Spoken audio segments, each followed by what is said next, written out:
many practice owners come to you and sign up with you for your coaching to literally get help with this question. I bought a practice, now what? And I'm thinking of two examples in the last 12 months. And in both cases, they took a practice, they got a really good deal, and then they did the things you asked them to do. And all of a sudden, that practice is producing an extra $250,000 in profit, at least the first one.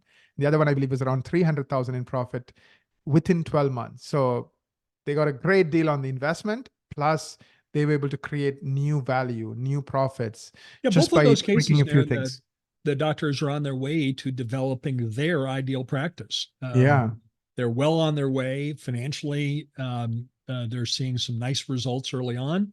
And more importantly, they're seeing a foundation being established for their ideal practice, which doesn't just happen overnight. It takes a little bit of time to formulate that, but it's very rewarding to work with doctors that recently purchased a practice and then really, really contribute to helping them develop their ideal practice. The other reason, actually, the bigger reason I'm excited about this is even existing practices who start working with Gary because we have mutual clients, have some of the same challenges. The only difference is with a practice you buy, you can blame the old guy, but old gal who you bought the practice from. But here you have to have that emotional maturity to not take things personally and still do many of the strategies that Gary's going to go through today. In other words, a great practice is a great practice, whether you bought it or whether you built it. A practice that's not so great is not so great, whether you bought it or whether you built it. So the ideas, I think, apply to everyone. So everyone. Yeah, Darren, practices don't, if you chart, I've been doing this for over 40 years, actually over 43 years now. Yeah. And if you chart practice, development over time, it's not linear. It's not linear at all. Linear meaning, imagine that you buy a practice and you think, okay, I want to grow, every year. And if you chart it, it kind of looks like an upward, if you chart it on a X and Y axis, it looks like a 45-degree angle upward. That's how we would like it to be, but it doesn't happen that way. Practices tend to have periods of growth and then plateau, and then growth and plateau, and sometimes retraction.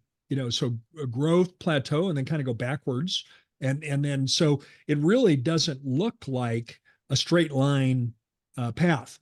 From acquisition to ideal. It doesn't look that way at all. There's a meme that circulates on Facebook every once in a while that talks about, here's what I thought my life would look like. And then it has an angle, 45 degrees upward, start and finish. And here's what it actually looks like. And then the line's a squiggly line, going all different ways. Yeah. It's like up, down, flat, up, backwards, down, flat. It's just, backwards. Yeah. But actually what it looks like more in practice, because I've certainly seen this, over my 43 years, is it often looks like some growth, and then, it looks like a set of stairs. We grow at the plateau, and then grow and plateau and grow and plateau and grow and plateau. And the goal is to keep that plateau, the horizontal segment, as short as possible. So you keep growing. And many practices experience that.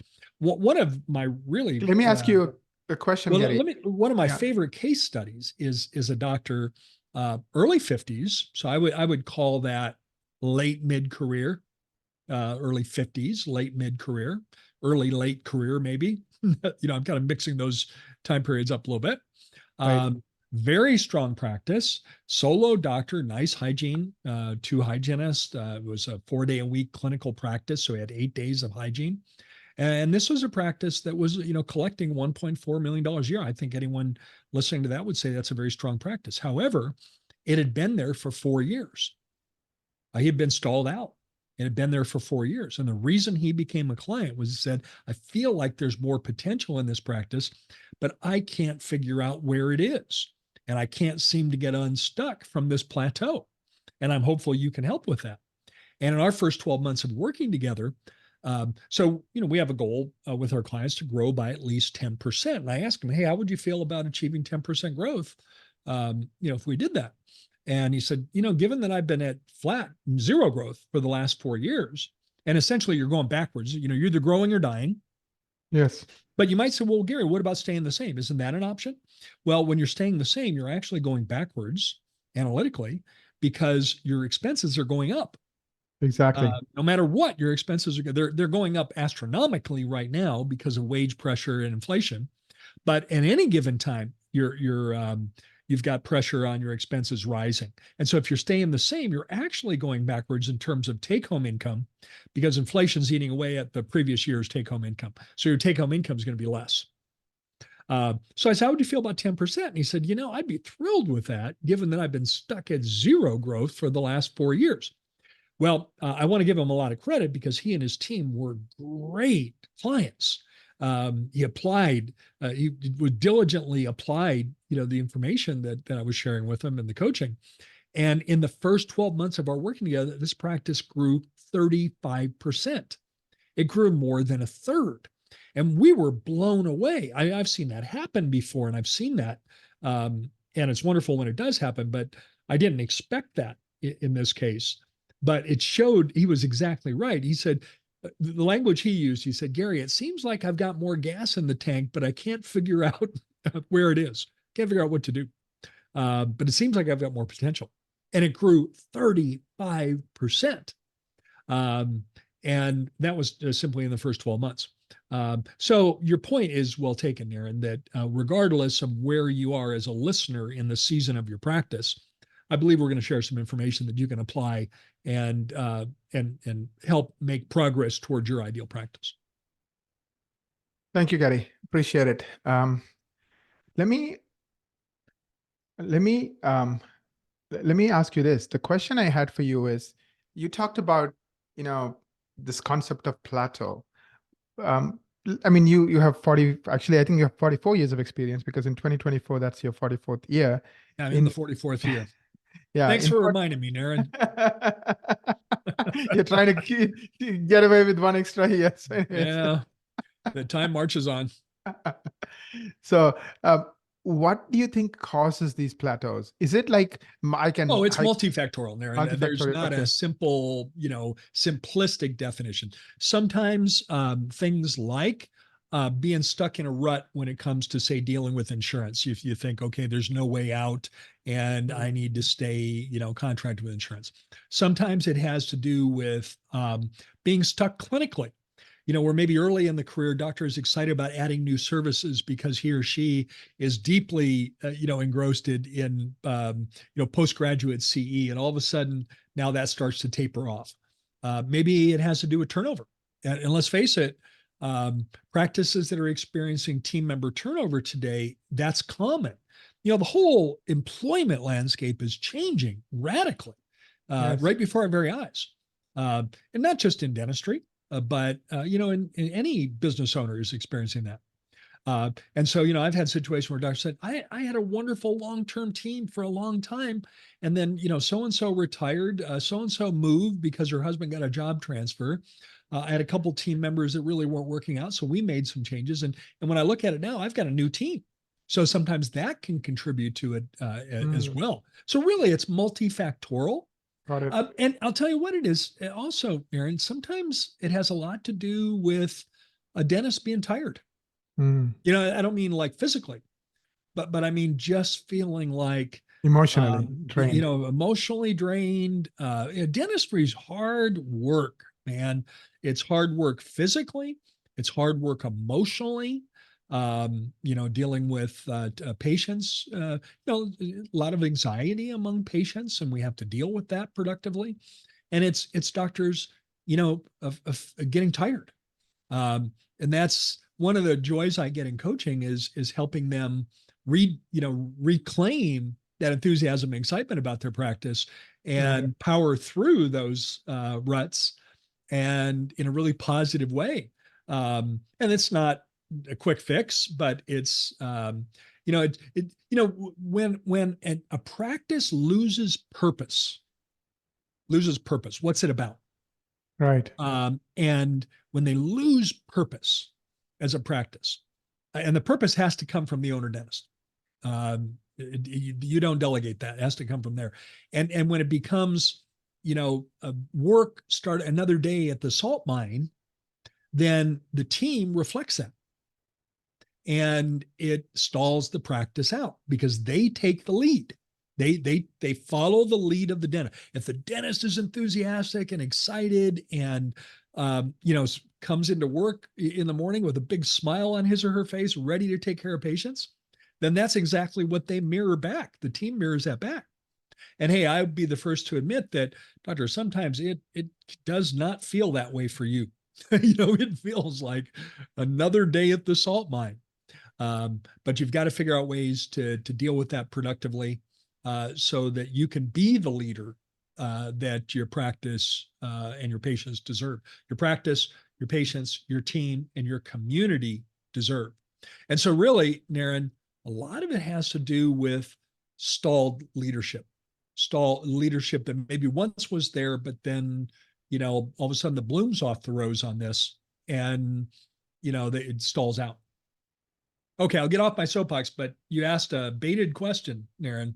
Yeah, I think I just got an idea, Gary. We may want to do a series on like the reasons practices plateau and how do you get out of it? Because I think that could be an interesting conversation to have, because I bet, I don't know, but just looking at the stats of your clients, and like a lot of clients who come to you, are plateaued out. So it's not like, oh, it only happens 1 out of 10 or 1 out of 5. It's a massive problem. I bet half the practices have this challenge, Well, if not and more. sometimes it's a limited perspective. Yeah. If that's all if your practice is where your experience base is, but let's face it, doctors don't get a lot of value out of having conversations with other dentists at the local dental society meeting. Right. They don't want to share what's going on, and it's liar's poker. You don't. There are communities in dentistry that are useful. For example, Paul and Tim belong to a local AGD study club, which is very Academy of General Dentistry study club. So you can get useful interaction that way. But a lot of times the doctor doesn't have the perspective of how good it can be. One of the questions I like to ask is, doctor, if your practice was as good as it could be, I mean, blow the doors off. If it was as good as it could be, what would that look like? Mm. And then let's run it through a reality test. If doctor says, hey, I want to have a $5 million practice and work 4 hours a week, well, we might have to run that through a reality test, but to answer the question, if the practice was as good as it could be, what would that look like? Mm. And then let's use that as the endpoint and reverse engineer it. We know where we are right now. We know where we want to go now. And then we do reverse engineering to figure out what we need to do to get from here, point A, where we are, to point B, which is ideal. Right. Well, Naren, I want to get real specific about, relative to the title of this episode, bought a practice, now what? First thing anyone should do when purchasing a practice would be to truly assess what you have. Assess what you have. And if you think, well, I did due diligence when I was looking at buying the practice, I'm going to tell you that whatever due diligence you did was partial at best. And I'm not suggesting there's any malfeasance or anything represented improperly, but you don't really know until you get in there. You don't really know. So assess what it is that you have. And again, if you're a longtime practice owner, what if you did that? What if you just assessed what it is that you have right now? What if you step back, tried to remove yourself emotionally from your own practice and say, what is it that I have? So here's some things I'm going to ask you to assess. I'll number them just so I can, remember to cover each one of these. Number one to assess is, what's the insurance profile of the practice? A lot of longtime dentists say, well, I've got a PPO practice and I've got, a dozen PPO plans that I'm contracted with. And then we discover when we actually assess it, because of the fact that there are more umbrellas now than there ever were, those 12 plans that he or she thinks he was contracted with actually ends up being 30 to 40 because of the umbrella nature of those plans. And then doctor doesn't have any idea what he or she is actually writing off because he's entered his contracted fees into his practice management software.